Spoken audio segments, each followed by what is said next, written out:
Hello students, again welcome to the official YouTube channel of Government College Mandalgarh. हमारा आज का topic है law of diminishing returns या दूसरे शब्दों में इसे लॉ ऑफ वेरिएबल प्रोपोर्शंस, परिवर्तनशील अनुपातों का नियम भी कहा जाता है। इससे पहले लास्ट वीडियो में हमने उत्पत्ति समता नियम क्या होता है और अभी हमारा कंटिन्यू में प्रोडक्शन उत्पादन वाली यूनिट चल रही है, तो उसमें हमने उत्पादन से क्या आशय, उत्पादन फलन और उसके बाद अल्पकालीन उत्पादन फलन या उत्पत्ति के नियम में अभी तक हम 2 नियमों का अध्ययन कर चुके हैं। पहला था हमारा उत्पत्ति वृद्धि नियम और सेकंड था उत्पत्ति समता नियम। हमारा थर्ड नियम है उत्पत्ति ह्रास नियम। उत्पत्ति के नियम से क्या आशय था कि जब अल्पकाल में उत्पादन के कुछ साधनों को स्थिर रखकर कुछ साधनों को परिवर्तनशील माना जाता है, तो जब परिवर्तनशील साधन की इकाइयों में वृद्धि की जाती है तो उत्पादन पर जो प्रभाव पड़ता है उन्हें ही क्या कहा जाता है, उत्पत्ति के नियम। तो हमने देखा था कि उत्पादन पर 3 तरह से प्रभाव पड़ सकता है, या तो उत्पादन में वृद्धि होगी, या उत्पादन बराबर रहेगा, या उत्पादन में कमी होगी। तो जो उत्पादन घटने की प्रवृत्ति होती है परिवर्तनशील इकाइयों में, उत्पादन के साधनों में वृद्धि करने पर उत्पादन यदि घटता है, उत्पादन में जो घटने की प्रवृत्ति होती है वही कहलाता है आपका उत्पत्ति ह्रास नियम। अब हमेशा जैसे हमने उत्पत्ति वृद्धि नियम का अध्ययन किया या उत्पत्ति समता नियम का अध्ययन किया तो कुल उत्पादन तो बढ़ेगा ही। अब जो उत्पत्ति वृद्धि नियम है उसमें कुल उत्पादन बढ़ती दर से बढ़ेगा, यानी हर बार कुल उत्पादन तेजी से बढ़ेगा। उत्पत्ति समता नियम में कुल उत्पादन बढ़ेगा, लेकिन जो बढ़ने की दर थी, जो गति है, वो क्या रहेगी, स्थिर रहेगी। यानी आपका औसत उत्पादन और सीमांत उत्पादन क्या था, मार्जिनल प्रोडक्शन और एवरेज प्रोडक्शन स्थिर था। जो उत्पत्ति ह्रास नियम होता है उसमें आपका मार्जिनल प्रोडक्शन या एवरेज प्रोडक्शन वो क्या होता है, गिरता हुआ होता है। कुल उत्पादन बढ़ेगा लेकिन जो बढ़ने की दर होगी वो क्या होगी, घटती हुई होगी। तो जब उत्पादन में वृद्धि उत्पत्ति के साधनों में वृद्धि के अनुपात से कम होती है, यानी उत्पादन में वृद्धि तो होगी लेकिन उत्पत्ति के साधन में जिस अनुपात में वृद्धि की जाती है उस अनुपात से उत्पादन में यदि कम वृद्धि होती है तो उत्पादन की इस प्रवृत्ति को उत्पत्ति ह्रास नियम कहते हैं। अन्य शब्दों में एक निश्चित बिंदु के पश्चात उत्पादन में लगाए गए श्रम एवं पूंजी की मात्रा में वृद्धि करने से उत्पत्ति में अनुपात से कम वृद्धि होगी। यही क्या कहलाता है, उत्पत्ति ह्रास नियम, कि जिस अनुपात में परिवर्तनशील साधनों की इकाइयों में वृद्धि की जाती है उस अनुपात से उत्पादन में कम वृद्धि होती है। इसके 2 दृष्टिकोण हैं। फर्स्ट है आपका परंपरागत दृष्टिकोण। जो प्रतिष्ठित अर्थशास्त्री हैं उनके Adam Smith, David Ricardo, Malthus आदि ने उत्पत्ति ह्रास नियम की व्याख्या कृषि क्षेत्र में की है कि इन अर्थशास्त्रियों के अनुसार जो उत्पत्ति ह्रास नियम है केवल कृषि में ही लागू होता है कि हम जिस अनुपात में साधन बढ़ाते हैं उस अनुपात में उत्पादन में वृद्धि नहीं होती है। रिकार्डो का जो लगान सिद्धांत है और माल्थस का जनसंख्या सिद्धांत वो किस पर आधारित थे, उत्पत्ति ह्रास नियम पर आधारित है। मार्शल ने उत्पत्ति ह्रास नियम की व्याख्या किस प्रकार की है, यदि कृषि उत्पादन की तकनीक में कोई सुधार न हो तब इसमें हम श्रम एवं पूंजी की मात्रा में वृद्धि से कुल उत्पादन में आनुपातिक रूप से कम वृद्धि होती है। यही उत्पत्ति ह्रास नियम की व्याख्या है कि जिस अनुपात में साधनों में वृद्धि की जाती है उस अनुपात से कम पूंजी की मात्रा में, उस अनुपात से कम उत्पादन में वृद्धि होती है। इस प्रकार मार्शल के अनुसार कृषि में सीमांत उत्पत्ति घटती जाती है जब परिवर्तनशील साधन अधिक काम में लिए जाते हैं। मतलब कि जैसे जैसे हम परिवर्तनशील साधनों की इकाइयों को बढ़ाते जाएंगे तो एक बिंदु के पश्चात जो उत्पादन होगा वो क्या हो जाएगा, घटने लग जाएगा।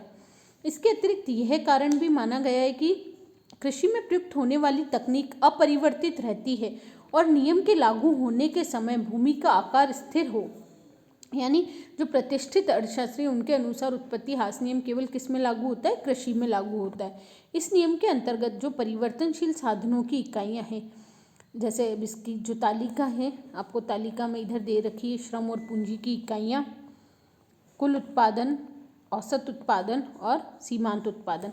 अब कुल उत्पादन तो तीनों ही दशा में बढ़ेगा। उत्पत्ति वृद्धि नियम होगा, इंक्रीजिंग रिटर्न्स, तो तेज गति से बढ़ेगा, जिस अनुपात में साधन में वृद्धि हो रही है उससे अधिक बढ़ेगा। उत्पत्ति समता नियम में समान दर से बढ़ेगा और उत्पत्ति ह्रास नियम में घटती दर से बढ़ेगा। यानी यहाँ 50 से 90 हुआ, फिर 90 से क्या हुआ 120, यानी यहाँ पे 40 से इंक्रीज़ हुआ, फिर यहाँ कितने से इंक्रीज़ हुआ 30 से। अब आप देखेंगे कि इस तालिका में जो आपका औसत उत्पादन है और जो मार्जिनल प्रोडक्शन है, सीमांत उत्पादन, दोनों क्या है, घटते हुए हैं। तो हमें कोई भी तालिका को आपको रटना नहीं है, आपको कंसेप्ट समझ में आ जाना चाहिए कि वृद्धि नियम क्या होता है। कुल उत्पादन भी बढ़ेगा, सीमांत भी बढ़ेगा और औसत भी बढ़ेगा। उत्पत्ति समता नियम, ये दोनों स्थिर रहेंगे। तो जब ये दोनों स्थिर रहेंगे तो इसी से तो हम इसकी कैलकुलेशन करते हैं। और उत्पत्ति ह्रास नियम में कुल उत्पादन बढ़ेगा और औसत उत्पादन और सीमांत उत्पादन दोनों घटेंगे, यानी जो कुल उत्पादन में बढ़ने की दर होगी वो क्या होगी, घटती हुई होगी। तो ये तो हमने तालिका देखी थी। अब इसका रेखा चित्र। उत्पत्ति ह्रास नियम के अंतर्गत उत्पादन में जैसे वृद्धि की जाती है, अर्थात जो परिवर्तनशील साधन है उनकी इकाइयों में वृद्धि करने पर, ये आपको यहाँ लागत का स्पष्टीकरण दे रखा है, रेखा चित्र का स्पष्टीकरण नहीं है। रेखा चित्र में तो ये रहा, रेखा चित्र में OX पर श्रम एवं पूंजी की इकाइयाँ सेम एज इट इज, जैसा उत्पत्ति वृद्धि नियम और उत्पत्ति समता नियम में हमने अध्ययन किया था। OYX पर उत्पादन की मात्रा, ये कुल उत्पादन देखो गिरती हुई दर से बढ़ रहा है। मार्जिनल प्रोडक्शन और एवरेज प्रोडक्शन दोनों क्या है, गिरते हुए। एक हमेशा ये बात ध्यान रखनी है कि जब मार्जिनल प्रोडक्शन गिरेगा तो भी तेज़ी से गिरेगा, और जब मार्जिनल कुछ बढ़ेगा तो वो एवरेज की अपेक्षा तेज़ी से बढ़ेगा। तो ये हमारा इसका डायग्राम हो गया। उत्पत्ति समता नियम का क्या डायग्राम था कि आपका MP और AP दोनों बराबर था और ये एकदम स्थिर बढ़ रहा था, क्योंकि जो बढ़ने की दर थी उत्पादन की वो क्या थी, समान थी। और जो हमारा उत्पत्ति वृद्धि नियम का था उसमें तीनों बढ़ते हुए थे। ये आपको एक साथ तीनों नियमों की एक्सप्लेनेशन हो गया कि आपका TP भी बढ़ रहा, आपका MP भी बढ़ रहा और AP भी बढ़ रहा। और यहाँ पे ये MP और AP तो दोनों बराबर होंगे और जो TP है वो स्ट्रेट लाइन के रूप में होगा। तो उपरोक्त रेखा चित्र में आप बता देंगे कि MP मार्जिनल प्रोडक्शन कर्व है, AP एवरेज प्रोडक्शन, TP कुल उत्पादन है।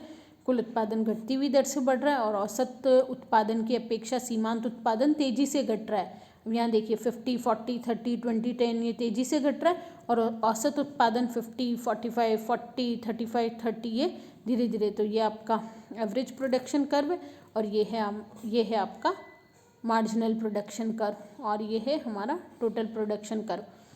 अब यदि उत्पत्ति ह्रास नियम को लागत के संदर्भ में देखा जाए तो जब हमने उत्पत्ति वृद्धि नियम की व्याख्या की थी तो उत्पत्ति वृद्धि नियम का जस्ट विपरीत था लागत ह्रास नियम, और उत्पत्ति समता नियम का अध्ययन किया था तो उत्पत्ति समता नियम का जस्ट विपरीत था लागत समता नियम।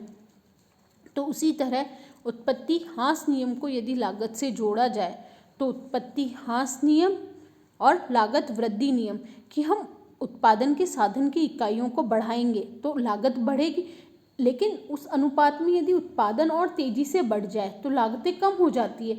अब यहाँ पे हमारे उत्पादन क्या हो रहा है, बढ़ने की बजाय उत्पादन कम हो रहा है और साधनों को बढ़ा रहे हैं तो साधनों को तो पेमेंट करना ही। तो उत्पत्ति ह्रास नियम सदैव किसके बराबर होता है, लागत उत्पत्ति ह्रास नियम लागत वृद्धि नियम कि उत्पत्ति ह्रास नियम में क्या होता है, लागतें बढ़ जाती हैं, आपकी सीमांत लागत भी बढ़ेगी और एवरेज कॉस्ट भी बढ़ेगी। अभी मैंने एक आपको कंसेप्ट समझाया जो यहाँ से हम और क्लियर हो जाएगा। कभी भी डायग्राम बनाएंगे तो कंफ्यूज नहीं होना है कौन सी लाइन MC है कौन सी लाइन AC है। बढ़ते हुए में MC हमेशा AC की अपेक्षा M और A को देखो कि चाहे वो कॉस्ट है चाहे प्रोडक्शन है चाहे यूटिलिटी है,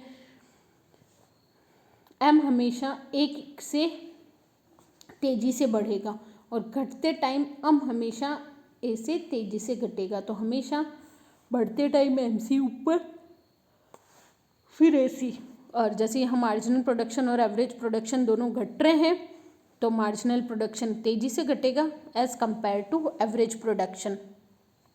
ये इस तरह के जो इकोनॉमिक्स का लॉजिक है या मतलब जो कंसेप्ट है, यदि आपके कंसेप्ट क्लियर हो जाएंगे तो अगर फ्यूचर में हम कोई भी कॉम्पिटिटिव एग्ज़ाम्स फाइट करें जिसमें ऑब्जेक्टिव बेस्ड क्वेश्चन आते हैं, चाहे आप फ्यूचर में एमकॉम करके नेट का एग्ज़ाम दें या आप कॉलेज लेक्चररशिप या जो ये इकोनॉमिक्स है, या आपके अधिकतर कॉम्पिटिटिव एग्ज़ाम्स में इकोनॉमिक्स का पार्ट आता ही है। तो इकोनॉमिक्स के जो ऑब्जेक्टिव बेस्ड क्वेश्चन होते हैं माइक्रो, वो इसी तरह से आपसे पूछे जाते हैं कि गिरते समय तो हमें इन कंसेप्ट्स को समझना है, हमें डायग्राम को रटना नहीं है। मैं पहले भी नियमों की व्याख्या आपको करवा चुकी हूँ, तब भी मैं ये बात हमेशा आपको कहती हूँ कि हमें नियम इकोनॉमिक्स के डायग्राम्स को रटना नहीं है, आप उनका कंसेप्ट समझिए। बढ़ रहा है तो क्यों बढ़ रहा है, अब जैसे उत्पत्ति समता नियम था तो उसमें अब ये टोटल प्रोडक्शन की लाइन स्ट्रेट क्यों है, अगर ये क्वेश्चन आपसे पूछा जाए। और अभी इसमें आपने लाइन देखा कि ये जो लाइन थी ये ऐसे थोड़ी सी गिरती हुई थी, उसमें जो लाइन आपने देखी लॉ ऑफ इंक्रीजिंग रिटर्न्स में वो लाइन ऐसे थी टोटल प्रोडक्शन की। तो इनके क्या कारण है, तो अब आपको ये कारण पता होना चाहिए कि ये स्ट्रेट क्यों आया, क्योंकि यहाँ समान दर से उत्पादन बढ़ रहा है, यहाँ उत्पादन धीरे धीरे कम हो रहा है। मतलब उत्पादन बढ़ तो रहा है लेकिन जो बढ़ने की दर है वो क्या है, कम हो रही है। पहले 30 से बढ़ा, फिर 20 से ही बढ़ा, फिर 10 से ही बढ़ा, और यहाँ पे आपका क्या हो रहा है, तेजी से बढ़ रहा है, यानी बढ़ती दर से बढ़ रहा है। यहाँ घटती दर से बढ़ रहा है और यहाँ क्या है, समान है। तो ये इस तरह के कंसेप्ट होते हैं, हमें केवल ये रटना नहीं है कि समता नियम में ऐसे लाइन बनेगी, हास नियम में ऐसे लाइन बनेगी, और जो हमारा इंक्रीजिंग रिटर्न्स था उसमें ऐसे लाइन बनेगी। ये चीज़ें हमें रटनी नहीं है, इनका कंसेप्ट हमें समझना है कि ये लाइन स्ट्रेट है तो क्यों है, और ये लाइन ऐसे घूम रही है तो क्यों घूम रही है।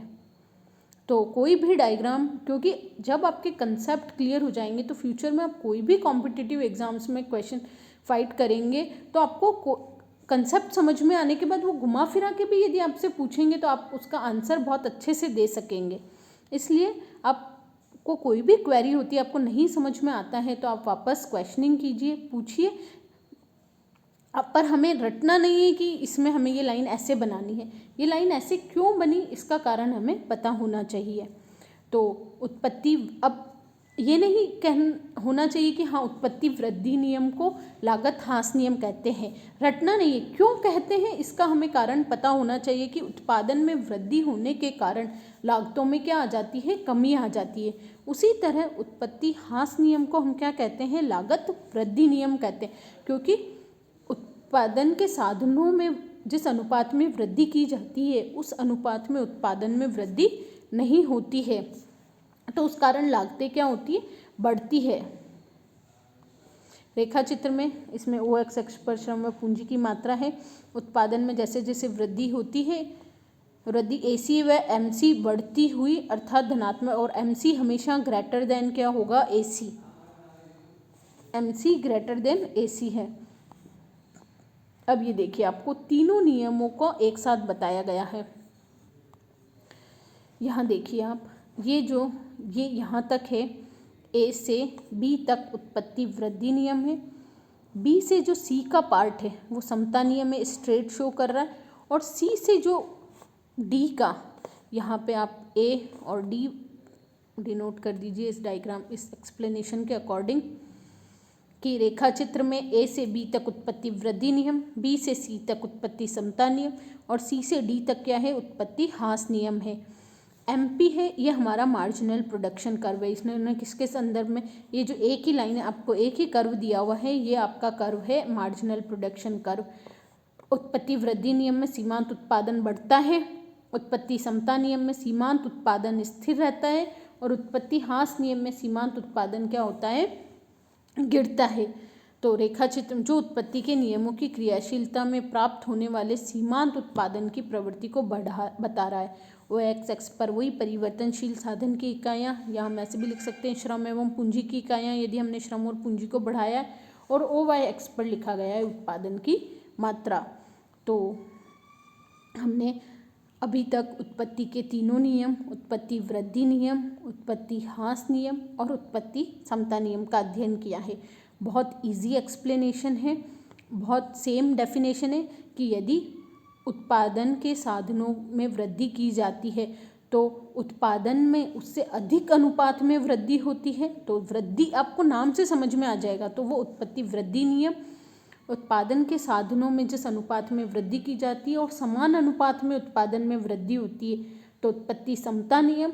और जिस अनुपात में उत्पादन के साधनों में वृद्धि की जाती है उससे कम यदि उत्पादन में वृद्धि होती है तो हम उसे उत्पत्ति ह्रास नियम कहते हैं। तो इस वीडियो से रिलेटेड यदि आपकी कोई भी क्वेरी है तो आप मुझे व्हाट्सएप ग्रुप या यूट्यूब कमेंट बॉक्स में पूछ सकते हैं। Stay home, stay safe.